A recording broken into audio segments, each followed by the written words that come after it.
हमारा ब्रह्मांड, धरती, जीव, जंतु, प्राणी और मनुष्य सभी का निर्माण 8 तत्वों से मिलकर हुआ है। इन 8 तत्वों में से 5 तत्व को हम सभी जानते हैं, परंतु हम पूर्ण रूप से नहीं जानते। चलिए आज की प्रस्तुति में पंचतत्वों के बारे में संपूर्ण जानकारी देते हैं। पहले हम जानेंगे 5 तत्व क्या है। इसके बाद हमें पंचतत्वों का सहयोग क्यों चाहिए तथा मानव शरीर में पंचतत्वों की संरचना क्या है, इसके बारे में जानेंगे। हिंदू धर्म के अनुसार इस ब्रह्मांड की उत्पत्ति क्रम इस प्रकार है: अनंत, महत, अंधकार, आकाश, वायु, अग्नि, जल, पृथ्वी। अनंत जिसे आत्मा कहते हैं। पृथ्वी, जल, वायु, अग्नि, आकाश, मन, बुद्धि और अहंकार यह प्रकृति के 8 तत्व हैं। यह सभी की उत्पत्ति आत्मा या ब्रह्म की उपस्थिति के कारण हुआ है। आकाश के पश्चात वायु, वायु के पश्चात अग्नि, अग्नि के पश्चात जल, जल के पश्चात पृथ्वी, पृथ्वी से औषधि, औषधियों से अन्न, अन्न से वीर्य, वीर्य से पुरुष अर्थात शरीर उत्पन्न होता है।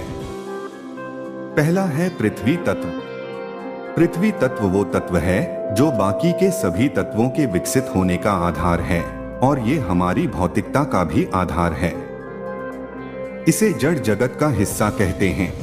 हमारा शरीर जो दिखाई देता है वह भी जड़ जगत का हिस्सा है। इसी से हमारा भौतिक शरीर बना है, लेकिन उसमें तब तक जान नहीं आ सकती जब तक कि अन्य तत्व उसका हिस्सा न बने। जिन तत्वों, धातुओं और अधातुओं से पृथ्वी बनी है, उन्हीं से यह हमारा शरीर भी बना है। दूसरा है जल तत्व। जल से ही जड़ जगत की उत्पत्ति हुई है। जिस तरह की धरती पर जल विद्यमान है, उसी तरह हमारे शरीर में लगभग 70% जल विद्यमान है। जितने भी तरल तत्व जो हमारे शरीर और इस धरती पर बह रहे हैं, वो सब जल तत्व ही है। चाहे वो पानी हो, खून हो या वसा हो, शरीर में बनने वाले सभी तरह के रस और एंजाइम जल तत्व है। तीसरा है अग्नि तत्व। अग्नि से जल की उत्पत्ति मानी गई है। हमारे शरीर में अग्नि ऊर्जा के रूप में विद्यमान है। इस अग्नि के कारण ही हमारा शरीर चलायमान है। अग्नि तत्व ऊर्जा, ऊष्मा, शक्ति और ताप का प्रतीक है। हमारे शरीर में जितनी भी गर्माहट है वो सब अग्नि तत्व ही है। यही अग्नि तत्व भोजन को पचाकर शरीर को निरोगी रखता है। ये तत्व ही शरीर को बल और शक्ति वरदान करता है। भारतीय संस्कृति में आग तत्व को अग्निदेव का रूप माना जाता है तथा अग्नि को जीवन देने वाले और जीवन लेने वाले दोनों ही रूपों में दर्शाए गए हैं। जब तक हमारे अंदर अग्नि न जल रही हो, तब तक कोई जीवन नहीं है। पर अगर हम उसके बारे में सतर्क न रहें, तो अग्नि बहुत जल्दी बेकाबू होकर हर चीज को खत्म कर सकती है। चौथा है वायु तत्व। वायु के कारण ही अग्नि की उत्पत्ति मानी गई है। हमारे शरीर में वायु प्राणवायु के रूप में विद्यमान है। शरीर से वायु के बाहर निकल जाने से प्राण भी निकल जाते हैं, जो हम सांस के रूप में हवा लेते हैं, जिससे हमारा होना निश्चित है, जिससे हमारा जीवन है, वही वायु तत्व है। पांचवा और अंतिम है आकाश तत्व। आकाश एक ऐसा तत्व है जिसमें पृथ्वी, जल, अग्नि और वायु सभी विद्यमान है। यह आकाश ही हमारे भीतर आत्मा का वाहक है। इस तत्व को महसूस करने के लिए साधना की जरूरत होती है। ये आकाश तत्व अभौतिक रूप में मन है। जैसे आकाश अनंत है, वैसे ही मन की भी कोई सीमा नहीं है। जैसे आकाश में कभी बादल, कभी धूल और कभी बिल्कुल साफ होता है, वैसे ही मन में कभी सुख कभी दुख बिल्कुल शांत रहता है। ये मन ही आकाश तत्व का रूप है जो हमारे शरीर में विद्यमान है। इन पंच तत्व से ऊपर एक तत्व है जो आत्मा है, जिसके होने से ही ये तत्व अपना काम करते हैं। इन्हीं 5 तत्वों को सामूहिक रूप से पंचतत्व कहा जाता है। इनमें से शरीर में एक भी न हो तो बाकी चारों भी नहीं रहते। किसी एक का बाहर निकल जाना ही मृत्यु है। आत्मा को जगत में प्रकट होने के लिए इन्हीं पंचतत्वों की आवश्यकता होती है। जो मनुष्य इन पंचतत्वों के महत्व को समझकर इनका सम्मान करता है, वह निरोगी रहकर दीर्घजीवी होता है। चलिए अब जानते हैं कि हमें पंचतत्वों का सहयोग क्यों चाहिए।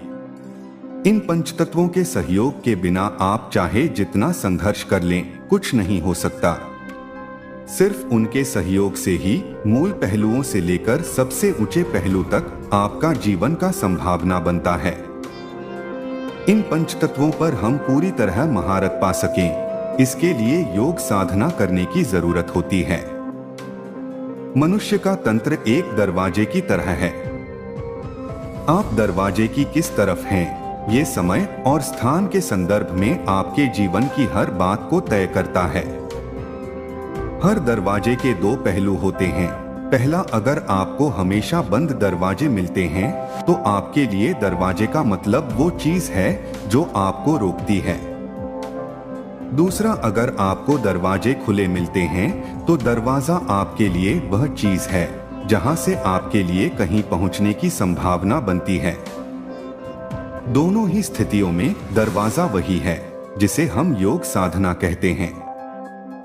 आप इस शरीर को एक बड़ी संभावना के रूप में देखते हैं या एक बड़ी बाधा के रूप में, ये इस बात पर निर्भर करता है कि ये पांच तत्व आपको कितनी मात्रा में सहयोग दे रहे हैं।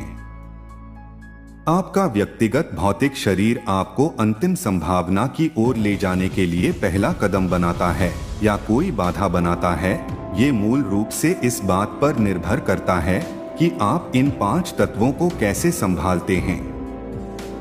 आपको ये समझने की बात है कि मनुष्य होना ही अपने आप में एक बहुत बड़ी बात है, परंतु मनुष्य होना कोई बड़ी बात तब बनेगी जब आप अपनी मनुष्यता को और इस मानव तंत्र को एक संभावना की तरह इस्तेमाल करना सीखेंगे, न कि इसे किसी बाधा की तरह देखेंगे। अंत में जानते हैं कि मानव शरीर में पंचतत्वों की संरचना क्या है। अगर आप रहस्यमयी गूढ़ आयामों को हासिल करना नहीं चाहते तो आपको इन पांच तत्वों में से आकाश तत्व के बारे में सोचने की जरूरत नहीं है। पंचतत्वों में आकाश 6% है, बाकी के 4 में से पानी आपके शरीर का 72% भाग है, मिट्टी 12% है, वायु 6% और अग्नि 4% है। अच्छी तरह से जीने के लिए बाकी के 4 तत्व पर्याप्त हैं। 5वां तत्व आकाश उनके लिए महत्वपूर्ण नहीं है जो बस अच्छी तरह जीना चाहते हैं।